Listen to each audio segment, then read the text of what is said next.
Hey guys, it's Divyanshu, welcome back to another episode. और एक बार फिर से यार वीडियो में आगे बढ़ने से पहले हम आज डिस्कस करेंगे आज के पॉपुलर पिक्ड ओपिनियन के बारे में, जो कि कमेंट किया है मुजामिल अहमद ने।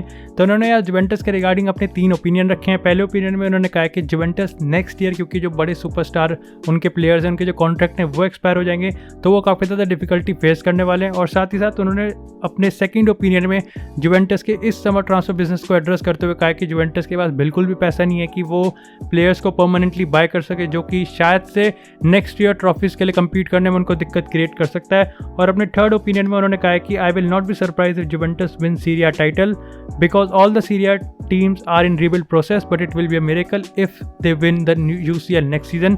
तो सबसे पहले तो पहली ओपिनियन पे बात करते हैं। देखो, CR7 के रिगार्डिंग मैं अपनी सारी ट्रांसफर वीडियो में आपको कंसिस्टेंटली अपडेट देता हुआ आ रहा हूँ कि जुवेंटस का कोई प्लान नहीं है कि वो उसका CR7 का जो कॉन्ट्रैक्ट है उसको रिन्यू करेंगे।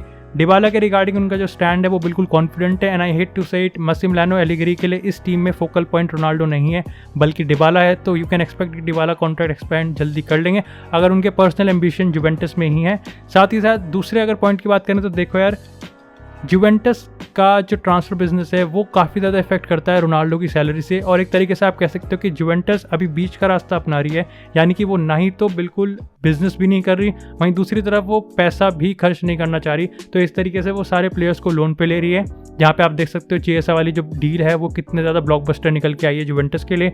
तीसरा पॉइंट ये है कि हाँ यार देखो, अगर इस समय सीरिया टाइटल जुवेंटस क्यों जीत सकती है, इसके रिगार्डिंग मैं अपने चैनल पे आने वाले टाइम में एक बहुत ही एलैबोरेटेड वीडियो डालूंगा। लेकिन अगर यूसीएल की बात करें तो देखो यार, मेरे लिए भी यूसीएल जीतना एक तरीके से जुवेंटस के लिए चैलेंजिंग हो सकता है, क्योंकि यार देखो जुवेंटस अपने आप में टीम बुरी नहीं है, बट अगर इन कंपैरिजन बाकी टीम्स को देखा जाए तो बाकी टीम्स बहुत बहुत ज़्यादा बेटर हुई हैं, चाहे वो सिटी हो, यूनाइटेड हो, चेल्सी हो या फिर वो PSG हो। तो एक तरीके से कह सकते हैं कि जुवेंटस काफ़ी कमज़ोर टीम है इन कंपैरिजन। बट अगेन, अगर आपके पास क्रिस्टियानो रोनाल्डो है अपनी टीम में तो आपके पास हुक्म का इक्का है, और अगर मसिमिलियानो एलिग्री ने वो परफेक्टली यूज़ कर लिया तो आई कैन से कि जुवेंटस का चांस है यूसीएल में। बाकी यही था आज के लिए इस पॉपुलर कमेंट के रिगार्डिंग मेरा ओपिनियन। बाकी अगर आप भी चाहते हैं कि आपके ओपिनियन या आपके कमेंट पे हम नेक्स्ट वीडियो में शुरू में डिस्कस करें, तो आप मेरे कमेंट सेक्शन में अपना थ्योरी या अपना ओपिनियन जो भी आपका आइडिया है वो आप डाल सकते हैं। Lewandowski goes for it again! And then Ronaldo! Oh, it's Messi! Aguero! इसी के साथ बात करते हैं अपनी पहली अपडेट की, और पहली अपडेट होने वाली है रियल मैड्रिड के रिगार्डिंग। तो रियल मैड्रिड की कैंप से काफ़ी इंटरेस्टिंग रिपोर्ट आई है, और ये बताते हैं कि इस समय रियल मैड्रिड के स्क्वाड में सारे प्लेयर्स ट्रांसफर मार्केट में अवेलेबल है, यानी कि रियल मैड्रिड अपने स्क्वाड में किसी भी प्लेयर को अनटचेबल नहीं मानती, ना कि करीम बेंजेमा को और ना ही ईडन हजार्ड को। तो एक तरीके से आप कह सकते हो कि किलियन एम्बापे का जो उनका ऑब्सेशन है, या फिर आप कह सकते हो अपनी जो फाइनेंशियल कंडीशन को सुधारने के लिए इस समय रियल मैड्रिड कुछ भी करने को तैयार है। इसी के साथ बात करते हैं नेक्स्ट अपडेट की, और ये रिगार्डिंग है किलियन एम्बापे और रियल मैड्रिड की सिचुएशन के रिगार्डिंग। तो किलियन एम्बापे ने अपने रिसेंट इंटरव्यू में एक ये चीज़ कही है कि मेरा इस समय जो बिगेस्ट ड्रीम है वो एक तरीके से आप कह सकते हो कि PSG के साथ UEFA चैंपियंस लीग जीतना है। और कहीं ना कहीं एक तरीके से आप ये कह सकते हो कि ये स्टेटमेंट चाहे कुछ प्रूव कर रहा हो या ना कर रहा हो, बट एक चीज़ वो ये टीज़ कर रहे हैं कि शायद से इस साल वो PSG में रहने वाले हैं।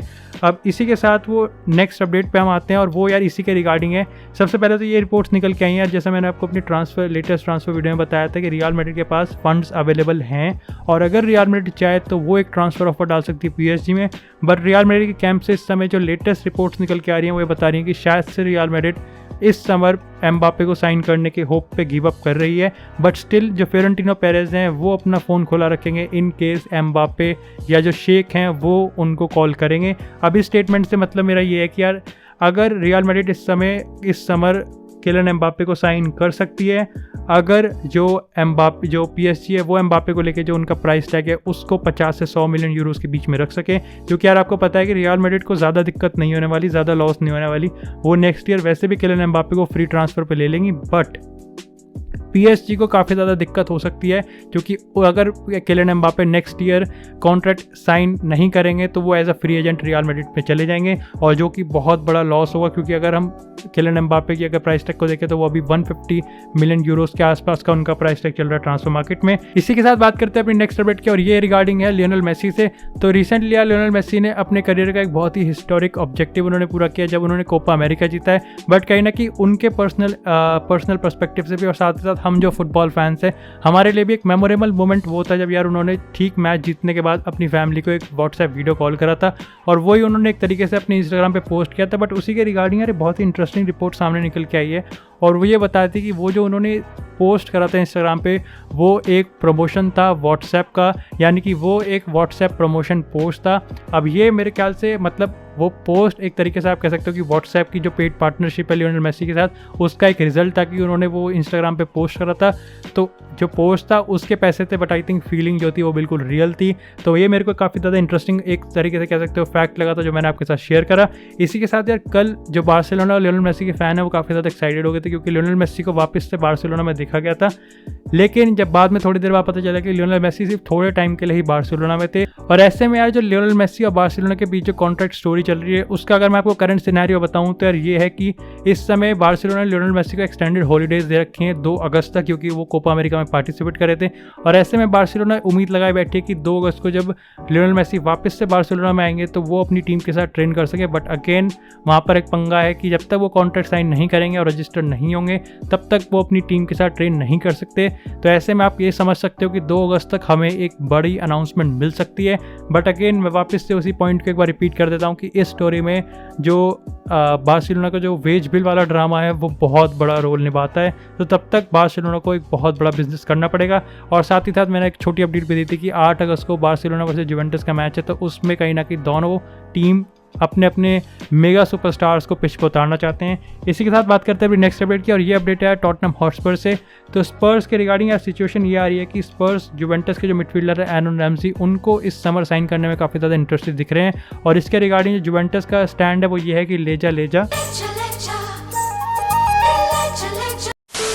क्योंकि जुवेंटस 250,000 की जो सैलरी है वो अपने वेज बिल से हटाना चाहती है। इसी के साथ बात करते हैं अभी नेक्स्ट अपडेट की, जो कि होने वाली है बायर्न म्यूनिख से। तो यार बायर्न म्यूनिख के कल प्रेसिडेंट ने एक इंटरव्यू दिया था जिसमें उन्होंने 2 काफ़ी इंटरेस्टिंग टॉपिक्स पे कमेंट करा। सबसे पहले तो यार उन्होंने गोरेट्स्का और मैनचेस्टर यूनाइटेड वाली जो फ्री ट्रांसफर स्पेकुलेशन चल रही है उसको एड्रेस करते हुए उन्होंने कहा कि बायर्न म्यूनिख और गोरेट्स्का के बीच अभी जो कॉन्ट्रैक्ट रिन्यूअल एक्सटेंशन टॉक्स हैं वो काफ़ी ज़्यादा पॉजिटिव हैं और कंस्ट्रक्टिव वे में आगे बढ़ रही है। और ऐसे में हम मान सकते हैं कि आने वाले टाइम में लियोन गोरेट्स्का बायर्न म्यूनिख के साथ अपना जो कॉन्ट्रैक्ट उसको एक्सटेंड कर लेंगे। ये उनकी तरफ से था, लेकिन मैं आपको बता दूं जो लीक्स और स्पेकुलेशंस बता रही हैं वो ये हैं कि आपको पता है जो गोरेट्स्का डिमांड कर रहे हैं सैलरी और बायर्न म्यूनिख जो ज़्यादा से ज़्यादा ऑफर कर रही है उसमें अभी भी 8-9 बिलियन यूरोस का काफ़ी ज़्यादा डिफरेंस है। और ऐसे में मैनचेस्टर यूनाइटेड उनको नेक्स्ट ईयर जब उनका कॉन्ट्रैक्ट खत्म हो जाएगा वो फ्री एजेंट बन जाएंगे तो उनको वो सैलरी ऑफर कर रहे हैं जो कि वो डिमांड कर रहे हैं, यानी कि 20 मिलियन यूरोस की सैलरी उनको ऑफर कर रहे हैं। इसी के साथ उन्होंने यार बायर्न म्यूनिख के प्रेसिडेंट ने रॉबर्ट लेवेंडोव्स्की वाली सिचुएशन को लेकर भी अपना कमेंट करा और उन्होंने ये कहा कि रॉबर्ट लेवेंडोव्स्की बायर्न म्यूनिख में 2023 तक खेलेंगे और इसका रीज़न ये है कि उनका कॉन्ट्रैक्ट है बायर्न म्यूनिख के लिए और हम बायर्न म्यूनिख एक नया स्ट्राइकर नहीं ढूंढ रहे। तो आप मान सकते हैं कि रॉबर्ट लेवेंडोव्स्की यहीं रहने वाले हैं। अब मेरे को यार काफ़ी ज़्यादा कंफ्यूजिंग स्टेटमेंट लगा क्योंकि इस स्टेटमेंट के हिसाब से ऐसा लग रहा है कि बायर्न म्यूनिख एक नया स्ट्राइकर ढूंढ रही है, बल्कि ऐसा नहीं है। इट्स नॉट कि बायर्न म्यूनिख दूसरा स्ट्राइकर ढूंढ रही है इसलिए रॉबर्ट लेवेंडोव्स्की का फ्यूचर खतरे में, बल्कि रॉबर्ट लेवेंडोव्स्की एक दूसरा क्लब ढूंढ रहे हैं इसलिए उनका बायर्न म्यूनिख का फ्यूचर खतरे में। तो ये काफ़ी ज़्यादा मेरे को कंफ्यूजिंग सा स्टेटमेंट लगा, बट मैं आपको बता देता हूँ स्पेकुलेशन क्या कह रही हैं। जो उनके एजेंट हैं ज़हावी आई थिंक उनका नाम है, वो इस समय एक तरीके से आप कह सकते हो पुश कर रहे हैं कि रॉबर्ट लेवेंडोव्स्की एक नया क्लब ढूंढ सके। और आपको पता है ऐसे मैनचेस्टर सिटी और चेल्सी दोनों ही एक मेगा साइनिंग करना चाहती हैं स्ट्राइकर वाली पोजीशन पे और ऐसे में रॉबर्ट लेवेंडोव्स्की उस शॉर्ट लिस्ट में दूसरे नंबर पे आते हैं। पहले नंबर पे ऑब्वियसली दोनों क्लब के लिए अर्लिंग ब्राउट हालैंड और हैरी केन है रिस्पेक्टिवली। इसी के साथ बात करते हैं अभी नेक्स्ट अपडेट की, जो कि होने वाली है आर्सेनल से। तो आर्सेनल यार अपनी इस समर ट्रांसफर विंडो की अब तक की सबसे बड़ी साइनिंग कर सकती है, क्योंकि यार ऐसी रिपोर्ट्स निकल के आ रही है कि उन्होंने इंटरनेशनल के जो स्ट्राइकर है लोतारो मार्टिनेज को उनके रिगार्डिंग इंक्वायरी भेजी है, यानी कि इस समर वो लोतारो मार्टिनेज को साइन करने के लिए इंटरेस्टेड दिख रहे हैं। प्राइस टैग अभी सामने निकल के नहीं आया है, बट जो डील का स्ट्रक्चर है वो एक तरीके से आप कह सकते हो कि प्लेयर प्लस कैश डील होने वाला है, जहाँ पे आर्सेनल हेक्टर बेलेरिन प्लस कैश उनको ऑफर करेगा, वही इंटरनेशनल से लोतारो मार्टिनेज सामने जाएंगे। अब यहाँ पर यार हम मान सकते हैं कि ये डील पॉसिबल है, क्योंकि आपको पता है यार कि जो इंटरनेशनल के राइट विंग बैक है अशरफ हकीमी, उन्होंने रिसेंटली स्विच करा है पीएसजी में। तो ऐसे में आप कह सकते हो कि इंटरेस्टेड हो सकती है इंटरनेशनल आर्सेनल के हेक्टर बेलेरिन में। बट अगेन यहाँ पे पॉइंट आता है पर्सनल एम्बिशन का, क्योंकि यार देखो no offence to Arsenal, but क्या लोतारो मार्टिनेज सीरिया के जो चैंपियंस हैं इंटरनेशनल उसको छोड़ के एक नॉन यूरोपियन क्लब में आर्सेनल में स्विच करेंगे। इसी के साथ यार आर्सेनल के रिगार्डिंग एक और अपडेट थी, और यार मैंने आपको लेटेस्ट ट्रांसफर वीडियो में बताया था कि जो मार्टिन ओडेगार्ड हैं वो एक तरीके से वापस से आर्सेनल में आ सकते हैं, और इसके पीछे का रीज़न ये बताया जा रहा है कि जो मार्टिन ओडेगार्ड हैं वो एक तरीके से रियल मैड्रिड के एनवायरनमेंट को काफ़ी सूटेबल नहीं मानते, या फिर उनको रियल मैड्रिड में काफ़ी ज़्यादा अच्छा नहीं लग रहा। तो ऐसे में यार आर्सेनल के कैंप से जो रिपोर्ट्स निकल के आ रही हैं वो ये बताती हैं कि मार्टिन ओडेगार्ड हमेशा से आर्सेनल के नंबर 1 टारगेट थे।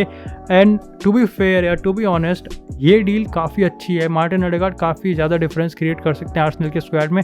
बट अगेन अगर हम रिसेंट टाइम्स की बात करें तो आर्सेनल किसके साथ लिंक हो रही थी? जेम्स मैडिसन के साथ, और वो एक 70 मिलियन यूरोज़ वाली डील होने वाली थी। अगेन मार्टिन ओडेगार्ड की डील सस्ते में निपट सकती है, बट अगर आप अपने फैंस को ये एक तरीके से आप एक्साइटेड कर रहे हो कि जेम्स मैडिसन के साथ हम डील करने वाले हैं, जेम्स मैडिसन स्क्वाड में आएंगे, और उसके बाद ठीक आप मार्टिन ओडेगार्ड साइन कर रहे हो, it's not good, it's definitely not good. I am not saying कि मार्टिन ओडेगार्ड बुरा प्लेयर है या फिर अच्छा प्लेयर है, बट अगेन जेम्स मैडिसन अलग लेवल पे ही है।